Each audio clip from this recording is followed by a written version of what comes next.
Tonight we begin with a development that US officials, British intelligence analysts and NATO commanders had feared, anticipated, and desperately hoped to prevent. A threat that unfolded not over weeks or months of diplomatic posturing, but in a matter of hours. Hours that changed the calculus of this conflict. Hours that forced Western capitals into emergency sessions. Hours that may have altered the trajectory of this war entirely.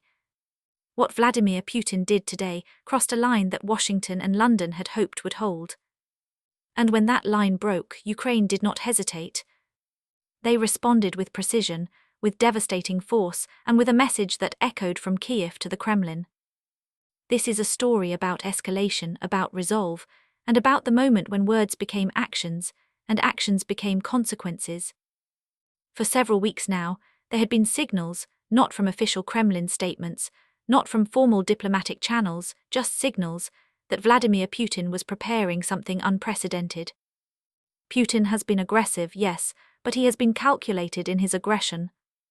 His moves have followed a certain logic, a pattern, almost a rhythm that Western intelligence agencies had learned to read. But what set off alarm bells in Washington, London, and Brussels this week was that the rhythm went silent. Analysts who monitor Russian military communications, troop movements, and strategic positioning know the indicators. The unusual repositioning of nuclear-capable bombers. The sudden increase in encrypted communications between Moscow and field commanders. The movement of mobile missile launchers closer to NATO borders. The sudden cessation of routine military exercises. All of that went quiet. And whenever Vladimir Putin goes quiet, it means something is about to get loud.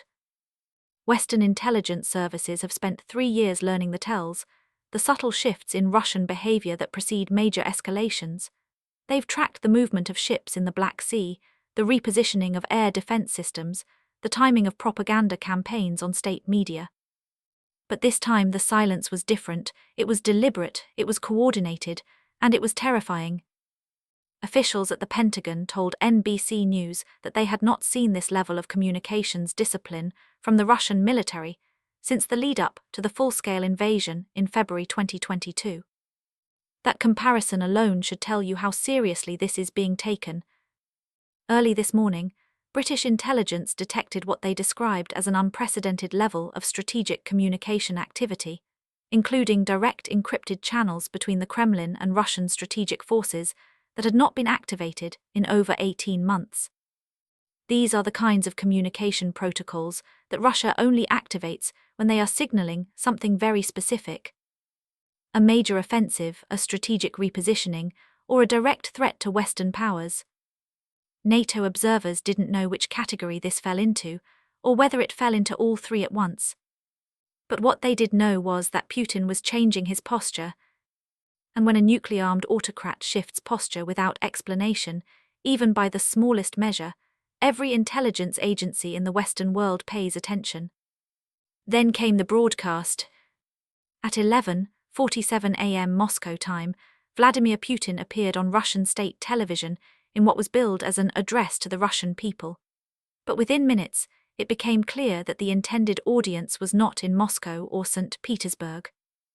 The intended audience was in Washington and London. Putin, speaking with cold deliberation, issued what can only be described as a direct threat to the United States and the United Kingdom. He accused both nations of direct participation in terrorist attacks against Russian territory. He claimed, without providing evidence, that Western intelligence services had coordinated recent Ukrainian strikes on Russian infrastructure. And then he said the words that sent shockwaves through Western capitals. Those who provide the weapons, those who select the targets, those who guide the missiles, they are combatants in this war, and combatants face consequences. He paused. Russia has the means to ensure those consequences are felt, not just in Ukraine, but wherever the decisions are made. That was not ambiguity. That was a threat. A direct threat to the United States and the United Kingdom. The response issued by the White House and Downing Street tonight was not normal. It was not routine. It was not symbolic. It was urgent. senior official after emergency briefing, described Putin's move as reckless, escalatory, and perhaps most importantly, a fundamental miscalculation of Western resolve. But threats only work if the target hesitates. Ukraine did not. In fact, their response today was among the most comprehensive and devastating strikes we've seen since the war began. Here's what we know. Within 6 hours of Putin's televised threat, Ukraine launched a coordinated multi-domain attack on Russian military infrastructure. These weren't the limited tactical strikes we've seen in recent months. These were strategic operations, systems and capabilities that Ukraine only deploys when they are preparing to send an unmistakable message. Ukrainian forces struck targets across multiple Russian regions simultaneously. They hit military command centers, they hit logistics hubs, they hit air defense installations that Russia had spent months reinforcing. And they did it with weapons that, just 12 months ago, they did not possess. Western-supplied long-range missiles, advanced drones manufactured in Ukrainian factories that didn't exist 2 years ago, electronic warfare capabilities that have made Russian air defense systems increasingly unreliable. This was not a reaction. This was a statement. Tonight, Ukrainian military officials confirmed that they launched precision strikes on 17 separate targets inside Russian-controlled territory, including a command post in Kursk Oblast that had recently been designated as a forward headquarters for what analysts believe was preparation for a renewed offensive in northeastern Ukraine. Ukraine struck before Russia could execute whatever they were planning. They hit fuel depots that supply frontline Russian units. They hit ammunition storage facilities that had been restocked just last week. They hit communication nodes that were likely coordinating the very offensive Putin referenced in his speech. In other words, Ukraine targeted the nervous system of Russia's military operation. The infrastructure that would have made a new offensive operational. This is what made the White House's warning so urgent. Putin's threat wasn't just symbolic, it was actionable. It represented the kind of escalation that could spiral into direct confrontation between nuclear powers if left unchecked. And Ukraine, understanding that fully, responded with force. Not recklessly, not impulsively, but strategically. They didn't strike civilian infrastructure. They didn't target Russian cities. They hit military assets. They hit command and control. Military analysts speaking to MSNBC tonight described Ukraine's targeting as remarkably disciplined. One former Pentagon official said the strike package showed a level of intelligence integration that suggests significant Western support. That support, the intelligence, the satellite imagery, the targeting data, is exactly what Putin was threatening. And Ukraine's response was, in effect, a demonstration that Western support is not going anywhere. And here's where the story becomes even more significant. Intelligence officials now believe that Putin's latest threat was designed to test the cohesion of the Western alliance after months of political uncertainty. Putin wanted to see whether Washington and London would distance themselves from Ukraine, whether the threat of direct confrontation would cause Western leaders to waver, whether the approaching US election would create hesitation in the White House. But instead, the opposite happened. Neither Washington nor London backed down. They issued a joint statement that was so direct, so unambiguous, that even the Kremlin's typically dismissive spokespersons fell silent. You don't get the Kremlin's attention easily. But today, the Western alliance did. Defense analysts speaking with NBC News under anonymity described Putin's shift as coercive signaling, a way to manipulate Western decision-making without actually following through on threats. But Ukraine proved today that they remain both capable and willing to escalate proportionally. Their strikes were not only precise, they were timed so strategically that Russian air defense systems in multiple regions were overwhelmed simultaneously. That coordination matters because it shows Ukraine has developed the capability to conduct complex, multi-vector operations. It shows that Ukraine is not simply reacting to Russian aggression. They are shaping the battlefield. They are taking the initiative, and they are demonstrating that Russian threats will not go unanswered. As reports continued coming in throughout the evening, we learned more about the scale of Ukraine's response. Ukrainian Air Force units carried out drone strikes on radar installations in Belgorod Oblast, forcing Russian aircraft to operate without ground-based guidance for nearly 3 hours. Ukrainian Special Operations Forces targeted a railway junction that had been upgraded in the last 2 weeks, a clear indication that Russia was preparing to move heavy equipment toward the front. Ukrainian naval drones operating in the Black Sea reportedly damaged a Russian patrol vessel that Moscow had been using to threaten commercial shipping lanes. This wasn't just retaliation. This wasn't just defense. This was strategic degradation. This was operational disruption. And operational disruption is the one thing Russia has struggled to overcome since this war began. For every territorial advance they have made, Ukraine has countered with something that complicates Russian logistics, communication, or command authority. Ukraine has turned this conflict into a war of attrition that Russia cannot sustain indefinitely. And today's strikes reinforced that reality in unmistakable terms. Remember, Vladimir Putin thought this would be a 3-day operation. He thought Kyiv would fall within a week. He thought NATO would fracture under the pressure of energy costs and refugee flows. He thought Ukraine would negotiate from weakness. But tonight the exact opposite is happening. Ukraine is on the offensive. NATO is more united than it has been in decades. And Russia is issuing threats precisely because their conventional strategy has failed. When autocrats threaten, it is often because they have run out of better options. When they escalate rhetoric, it is because their actions have not achieved the desired results. Putin's threat today was not a sign of strength.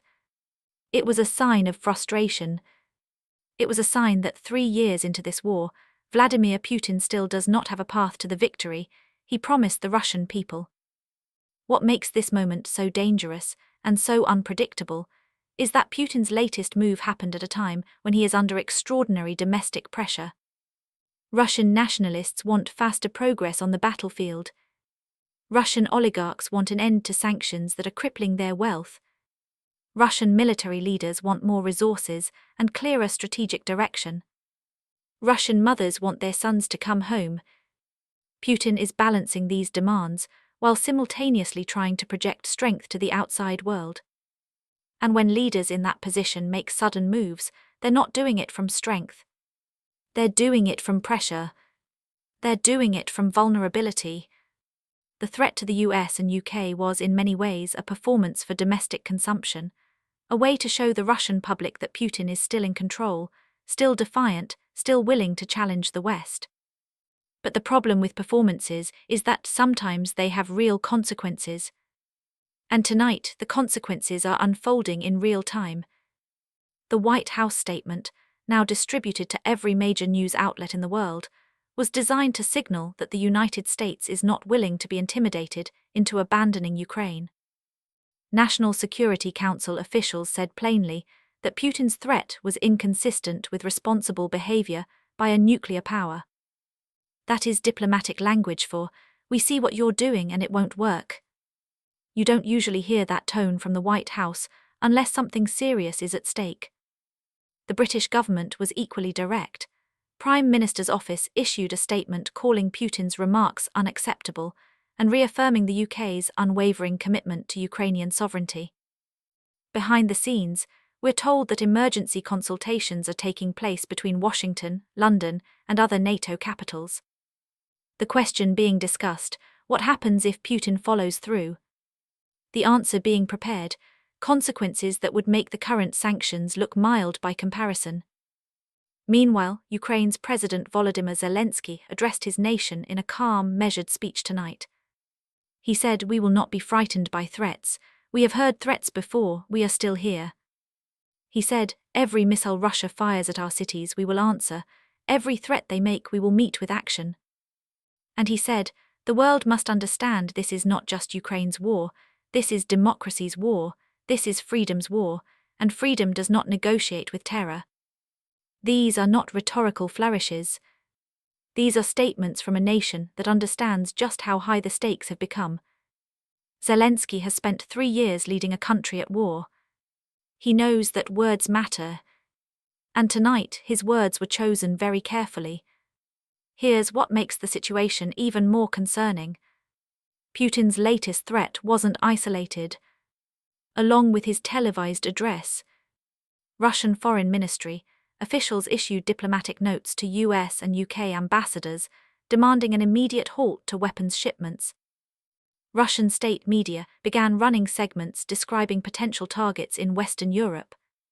Russian cyber operations increased dramatically against Ukrainian and NATO communication systems. All of this happened within the same 48-hour period. When Putin moves multiple pieces at once, it means something larger is underway. Intelligence analysts call this synchronized pressure, an attempt to overwhelm decision-makers with multiple simultaneous developments. The goal is to create confusion, to force mistakes, to exploit any hesitation. But so far, the Western response has been unified and unambiguous. No hesitation, no confusion, no backing downs. Military strategists are now considering several possibilities. One is that Putin is preparing a renewed offensive in Ukraine and using the threat to deter Western intervention. Another is that Putin is attempting to create a pretext for further escalation, perhaps testing new weapon systems or expanding the conflict geographically.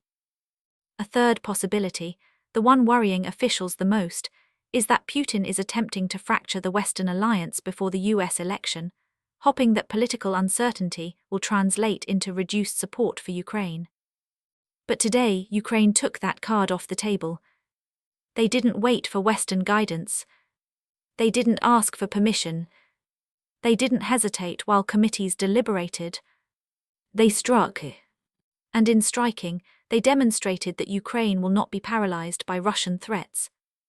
That Western support has given them the capability to respond, and that the cost of Russian aggression will continue to rise.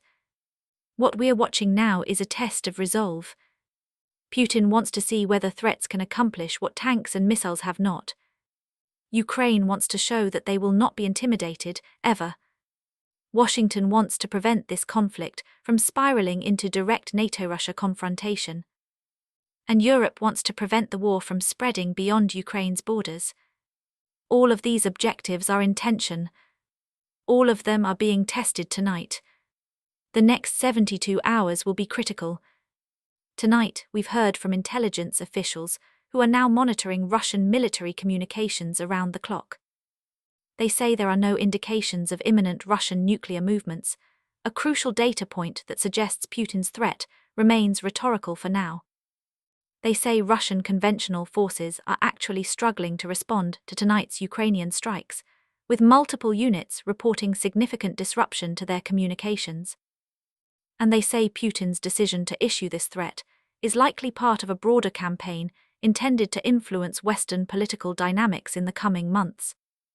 But Ukraine is not waiting to see what happens next. In fact, Ukraine is already preparing additional operations. Their response today, swift, precise, and devastating, sent a message to Putin that threats have consequences. And it sent a message to Washington and London that their support is being used effectively. That Ukraine is a partner worth investing in. That this alliance is producing results. As the night goes on, we expect more details to emerge about what exactly Putin hoped to achieve with today's threat. But what we do know is that the Western response was timely. It reassured Ukraine that support remains solid. It signaled to Putin that threats will not work. And it demonstrated that NATO's unity has not wavered. What happens next will depend on what Putin does in the next several days. If he backs down, this moment will be remembered as another failed attempt at coercion. If he escalates further, Ukraine and the West have already shown they are prepared. They have shown they have the capability to respond. They have shown they have the will to respond. And tonight they responded. And tonight, for the first time in months, Vladimir Putin appears to be reconsidering. The Kremlin is quiet. Too quiet. And when Putin is quiet, it means he is calculating. It means he is choosing his next move carefully. Because tonight, Vladimir Putin learned something he should have learned 3 years ago. Ukraine does not break. The West does not abandon its allies. And threats only work against those who lack the courage to respond. This story is far from over,